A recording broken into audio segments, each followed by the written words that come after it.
આપણે કોઈ જાહેરાતમાં બોલાવે બાકી આપણે ફીસ છીએ આપણે મફત કોઈ બોલાવે નહીં. શા માટે ખબર કે આપણે જોઈને આપણા ગામના લોકો વસ્તુ અને જયારે અમિતાભ બચ્ચન છે, સચિન તેંડુલકર છે, સૂર્યા રાય છે, આ કોઈ સાબુ પકડી એની જાહેરાત કરે આપણે બધા માનીએ કે કદાચ આ વાપરતા હશે, પણ હકીકતમાં એ લોકો વાપરતા વિરાટ કોહલી છે ને એ 2000 રૂપિયાની લીટર પાણી પીવે.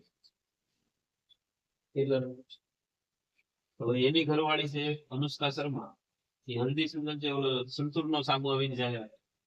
હવે તમે એવું માનો છો કે 40-50 વાળા સાબુથી નાખીએ છીએ? જેનો ઘરવાળો 2000 રૂપિયાનું લીટર પાણી પીતો 50 રૂપિયાનું સાબુથી નાખતા હોય, વિશ્વાસ કરી અને વસ્તુ વાપરીએ. કોઈ પણ કંપની સામાન બનાવે ને એટલે 30% રકમ તો ખાલી જાહેરાતમાં કરશો, વચ્ચે જે લોકો છે એમાં 20% કમિશન લાગે. એટલે જે સામાન કંપની 50 નો બનાવે આપણી પાસે આવે તો 100 રૂપિયા થઈ. એટલે ખૂન પસીનાની મહેનત નો જે કઈ રૂપિયો રહ્યો 50% મામલો એમને જતો. જયારે આરસીએમ છે એ ડાયરેક્ટ સેલિંગ સિસ્ટમ થી કામ કરે છે. અહીંયા વચ્ચે કોઈ લોકો નથી. અહીંયા તમે 4 ડોક્યુમેન્ટ આપી કેવાયસી કરીને તમે વસ્તુ ખરીદો એટલે ડાયરેક્ટ કંપની તમને 20% ડિસ્કાઉન્ટ સાથે વસ્તુ આપે. એટલે માર્કેટમાં 100 રૂપિયાની વસ્તુ આપણે 100 રૂપિયામાં જ મળે, અહીંયા 100 રૂપિયાની વસ્તુ તમને 80 માં મળે, તો 20% ફાયદો થયો. પ્લસ અહીંયા આરસીએમ માં ક્યાંય જાહેરાત થતી નથી, એટલે જાહેરાતમાં જે રૂપિયો બસી જાય કંપની પ્રોડક્ટ ઉપર વાપરે. 100% શુદ્ધ સામાન બનાવે છે. રેગ્યુલર તમે ખરીદી કરતા રહો તો કંપનીમાંથી 6 મહિના પૂરા થાય એટલે 8મા મહિને તમને ફ્રી સામાન. માની લો કે અત્યારે તમે માર્કેટમાંથી 5000 નું દર મહિને સામાન લઈ આવો, એને જગ્યાએ આરસીએમ માંથી ખરીદીની શરૂઆત કરો. જેવા 6 મહિના પૂરા થાય એટલે 5000 નો સામાન તમે લગાતાર લ્યો છો તો 2500 નો સામાન તમને 8મા મહિને ફ્રી. અત્યાર સુધી મળ્યો ક્યારે? પેલા કેલેન્ડર નો ડોટો આપ, હવે એ બંધ. ખાલી સામાન બદલવા. આખો વર્ષ તમે આરસીએમ નો સામાન લ્યો ને એટલે 1 મહિનાનો સામાન માર્કેટમાંથી મળવાનું નથી. પ્લસ અહીંયા એક રોજગારીની અવસર મળે છે, અહીંયા એક બિઝનેસ કરવાની આરસીએમ તક આપે છે. જે છે હાઉ ફ્રી. ખાલી તમે સામાન વાપરો તમને એમ લાગે અત્યારે હાલમાં હું જે કઈ કામ કરું છું અને મારે સાઈડ ઇન્કમ ની જરૂર છે, તો આરસીએમ ની અંદર તમે પાર્ટ ટાઈમ સમય આપો.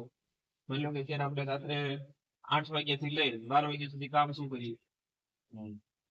ટીવી માં, મોબાઈલ માં, પાનના ગલ્લે ભાઈબંધો સાથે ગમે એને સમય આપવા નથી. આજે જો હું અહીંયા નો બેઠો હોઉં તો મારા ઘરે હોઉં તો કા ટીવી માં સમય આપતો હોય, કા મોબાઈલમાં મોબાઈલ થઈ ગયા તો મોબાઈલમાં હું સમય આપતો. ત્યાં આપણે કેવો ગમે એટલો સમય આપશું કોઈ જીવનમાં પરિવર્તન આવશે નથી આવે.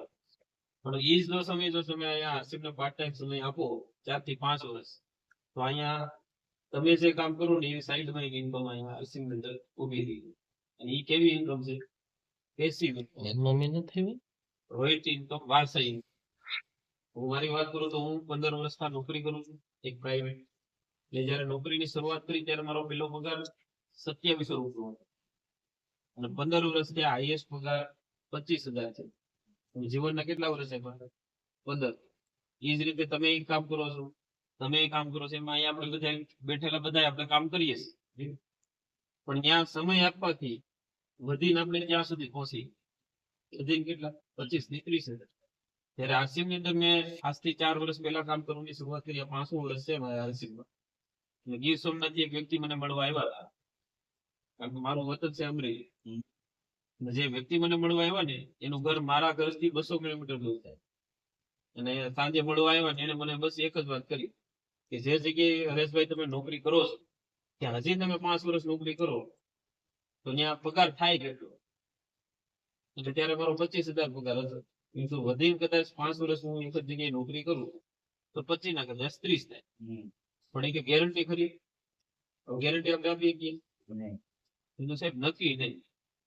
જો આની અંદર જો તમે પાર્ટ ટાઈમ સમય જો આપશો તો અહીંયા 40-50,000 થવાની ગેરંટી છે. એટલે તો સાહેબ કરવું કરવાનું બીજું કઈ નથી. સામાન જે વાપરો છો ને એ પેલા એકવાર ઘરે સામાન વાપરી જવો, અને સામાન સારો લાગે તો પછી લોકોને વાત કરો. જે લોકોને સામાન સારો લાગે તો એને 4 ડોક્યુમેન્ટ લઈ આ સિસ્ટમ સાથે કનેક્ટ કરવાનું. ઓકે સાહેબ, ત્યારથી કામ કરવાની શરૂઆત કરી.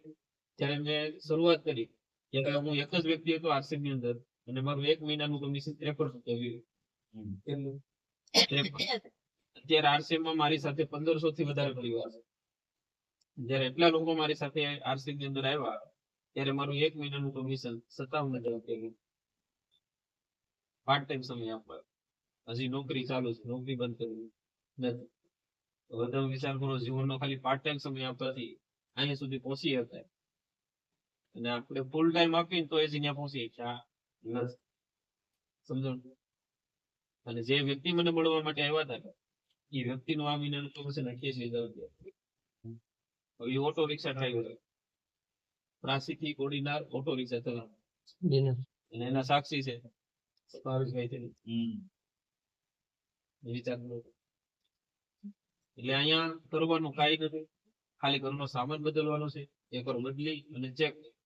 અત્યારે સુધી ઘણી જગ્યાએ આપણે દુકાન બદલી ગઈ નથી. એક જગ્યાએ તમે દુકાને ગયા, હવે ત્યાં એ વ્યક્તિનો વ્યવહાર સારો ન લાગ્યો તો આપણે દુકાન બદલી જ નથી બદલવી. એક જગ્યાએ દુકાને આપણે ગયા, સામાન સારો ન લાગ્યો તો દુકાન બદલી જ નથી બદલતા. એક જગ્યાએ આપણે દુકાને સામાન લેવા ગયા અને વધારે બાકી રાખી દીધું તોય આપણે દુકાન બદલી જ નથી બદલતા. તો દુકાન તો કોઈક ને કોઈક માને બદલીએ છીએ. અહીંયા એક વાર દુકાન બદલવાની છે. આપણા ઘરની અંદર આરોગ્ય કઈ રીતે આવે એના સામાન વાપરી લો, વાપરી સારો લાગે તો પછી હજુ આમ લઈ કરે એ તો કહેવાનું શું છે? મમ્મી આવ્યા એમ કહું બાટેલી પકડી એટલે સામાન બધો સાથે છે, એકવાર જોવો. કેમ મળે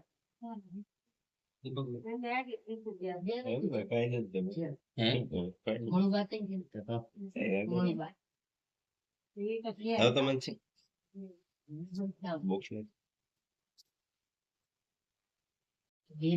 અહીં એસી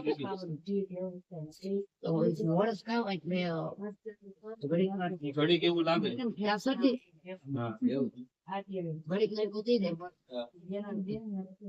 સાહેબ એવું તો ઉપડે આપણા શરીરમાં જે કઈ રોગ આવે ને એ ખોરાક થી જ કંટ્રોલ થાય, દવા જો એસિડિટી ની દવા થી કોઈ એસિડિટી મટી, એસિડિટી ની દવા તમે આપણે ગમે એટલી વાર લઈ એનાથી એસિડિટી શરીરમાંથી જતી કારણ કે મને જે એસિડિટી હતી અને મેં આપણે જે ઈનો આવે ઈનો પીધેલો, પછી સોડા અને એસિડિટી ની ડિગ્રી પછી છેલ્લે મેં ચાલુ કરી 15 લીટર જેવું એટલે 3200 રૂપિયા.